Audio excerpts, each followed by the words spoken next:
akhirnya ya sudah, karena hasil diskusi kita bicara tentang penerapan syariat Islam dan juga tentang hubungannya dengan Pancasila di Indonesia, itu kita jadikan sebagai judul tesis. Dan kebetulan waktu itu ada Profesor Mahmud Zuhdi, seorang profesor di University Malaya yang sangat ngerti soal Indonesia. Iya, jadi nyambung kita bicara. Stay di sana sempat atau enggak, pulang pergi ya. Kita pulang pergi aja. Jadi kita ngambilnya ini by riset. By riset. Iya, jadi kita nggak mesti hadir di kelas. Iya. Itu S2 ya, 2022. S2. Fortunately, alhamdulillah ternyata ketika kemarin sempat di hotel. Oh iya, di hotel bintang 7. Yang bikin pusing ya. Itu menyelesaikan disertasi. Betul. Nah, ujiannya di situ malah. Betul. Itu dari universitas apa? Sama kita bukan, kita dari USIM, University Sains Islam Malaysia. Itu bahasa Arab atau bahasa? Itu bahasa Arab. Karena memang USIM ini kan universitas internasional. Jadi dia memberikan kita pilihan mau buat tesis dalam bahasa Inggris atau bahasa Arab. Ya, saya pilih dalam bahasa Arab karena memang lulusan S1 kita kan dalam bahasa Arab. Jadi saya pikir bahasa Jawanya. Ada Universitas Sains kan? Universitas Sains Islam Malaysia. Saya ngambil di filosofinya. Itu dari kota apa? Kuala Lumpur? Nggak jauh dari Kuala Lumpur. Nggak jauh dari Kuala Lumpur. Dia kota baru, nggak jauh dari Kuala Lumpur. Dan tarafnya memang taraf internasional. Dan rankingnya juga cukup bagus. Kemarin disertasinya saya apa? Disertasi saya itu, kalau judul bahasa Arabnya, Manahijut Tamyiz Baina Usuluddin wa Furu'uddin fi Syariah wal Aqidah wal Akhlaq inda Ahli Sunnati wal Jamaah. Artinya sesama biskota bilang saling dalu. Jadi artinya Manahijut Tamyiz itu metodologi pemilahan antara usuluddin dengan furu'uddin. Jadi antara hal-hal yang sangat prinsip di dalam Islam dengan yang tidak boleh diperdebatkan dengan hal-hal yang memang merupakan rancang perdebatan yang pertama soal fikih. Dan bisa jadi kita ambil metodologinya, bagaimana cara kita memilah. Oh ini usuluddin, oh ini furu'uddin, oh yang ini nggak boleh diperdebatkan, oh yang ini boleh diperdebatkan, oh yang ini kalau memperdebatkannya bisa mengantarkan kepada kekafiran, oh kalau yang ini diperdebatkan wajar aja selama ada dalil-dalil yang bisa dipertanggungjawabkan. Nah itu kita pilih bagaimana metodologi itu dalam bidang akidah dan bagaimana metodologi tersebut diberlakukan dalam bidang syariat, serta bagaimana pula juga penggunaan metodologi tersebut dalam bidang akhlak.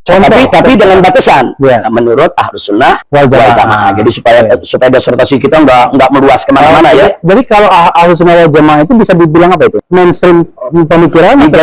Jadi Ahlus Sunnah wal Jamaah kalau dalam dalam konteks akidah itu selama 1200 tahun lebih disepakati ulama itu akidah Asy'ariyah dan Maturidiyah. Itu udah mainstream. Mainstream akidah Ahlus Sunnah wal Jamaah itu bukan Mu'tazilah, bukan Khawarij, ya kan? Bukan Murji'ah, bukan Jahmiyah, gitu. Nah, yang disepakati oleh mereka adalah dari akidah Asy'ariyah dan Maturidiyah. Itu dalam konteks akidah. Dan itu tapi kalau Ahlus Sunnah wal Jamaah dalam konteks fikih, nah itu empat mazhab yang terkenal. Mazhab Hanafi, Maliki, Syafi'i, Hambali. Jadi ada dalam ranah fikih, ada juga dalam ranah akidah. Jadi kita nggak mau keluar dari situ. Jadi kita nggak bicara apa pandangan Syiah, apa pandangan Mu'tazilah, enggak. Kita bicara apa pandangan, karena kan Ahlus Sunnah wal Jamaah ini kan yang merupakan asawadul a'bab, mayoritas umat Islam di dunia itu kan. Jadi bisa dibilang dia tengah ya. Iya, nah justru Ahlus Sunnah ini yang wasatiyah, yang pertengahan. Jadi kalau sekarang ini Bang Revi lagi ada istilah-istilah yang populer, moderasi beragama ya. Moderasi beragama kan ini kan konteksnya kan untuk bagaimana memoderatkan cara memahami ajaran agama. Ya sebetulnya kalau kita bicara Ahlus Sunnah wal Jamaah dari dulu sudah moderat. Moderat dalam arti kata iktidal, insaf, moderat dalam arti kata wasatiyah, pertengahan, enggak ekstrim kanan, enggak ekstrim kiri. Jadi Islam dari awal turunnya memang sudah moderat.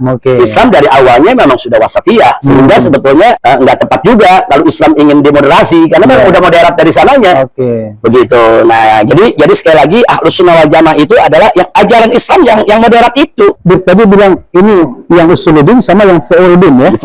Furu'uddin. Itu contoh kasusnya, Bik, misalnya. Contoh kasus begini ya, kita bicara umpamanya dalam bidang akidah. Dalam bidang akidah.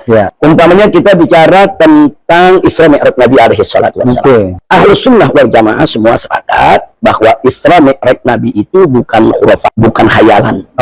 Bukan cerita fiktif, bukan dongeng. Sepakat itu suatu peristiwa yang betul-betul terjadi. Sudah sepakat. Itu sepakat, nggak ada perbedaan. Itu namanya usuluddin. Kalau nggak percaya itu kufur. Bisa kufur kalau nggak percaya. Ya.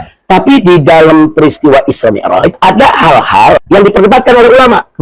Contoh, Ahlus Sunnah contoh begini, ini Nabi waktu Isra Mi'raj ruhnya saja atau ruh dan jasad? Ya. Ini kan konteks perdebatan. Ya. Ahlus Sunnah wal Jamaah hampir semua sepakat ruh dan jasad. Oke, dua-duanya ya. Ya, tapi di luar Ahlus Sunnah seperti Mu'tazilah itu berkeyakinan ruh saja. Ruh saja. Nah, ini kan berarti di sini ada perbedaan. Ya. Dan ini bukan usuluddin. Ya. Ini furu'uddin. Tapi memang sama-sama dalam urusan akidah. Kan sama-sama urusan akidah. Ya. Sehingga perbedaan kita tentang Nabi itu Isra Mi'raj dengan ruh saja atau ruh dan jasad itu nggak boleh saling mengkafirkan. I see. Kecuali orang nggak percaya Isra Mi'raj. Kalau orang nggak percaya Isra Mi'rajnya kafir.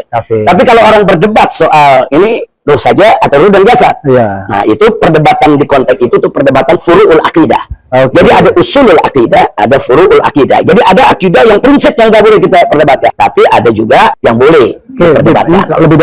Ini dalam akidah nih. Saya kasih contoh dalam syariat satu lagi dalam syariat. Seperti sholat. Ulama sepakat sholat 5 waktu itu wajib. Bahkan dia menjadi rukun Islam.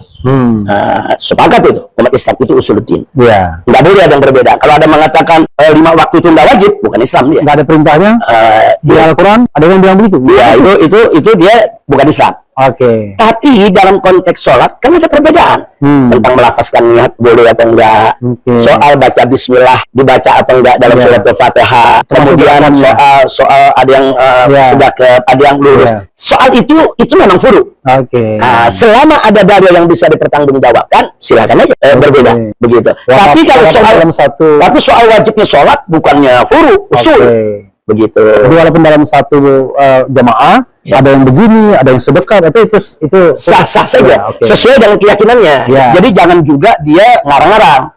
Contoh, kita pernah tanya, Habib, yang mana tuh yang benar antara yang sedekah dengan yang lurus? Dua-duanya punya dalil. Kalau dia begini kan nggak ada dalilnya. Kalau dia begini nih nggak ada dalilnya. Kalau yang minum begini masih ada dalilnya. Yang di atas pusar masih ada dalilnya. Yang agak naik ke dada masih ada dalilnya. Yang lurus ada dalil. Selama dia ada dalil yang bisa dipertanggungjawabkan, selemah apapun dalilnya, kita mesti hormati. Seperti juga kalau tahiyat, ada yang mazhab Syafi'i kan nunjuk, diangkat, tunjuk depan, nggak digerakkan. Tapi kan ada yang digerak. Yang goyang-goyang. Iya, ada yang digerak-gerakkan juga. Ada. Masing-masing punya dalil, nggak usah diributin. Kecuali kalau begini nih, begini nggak ada dalil ya.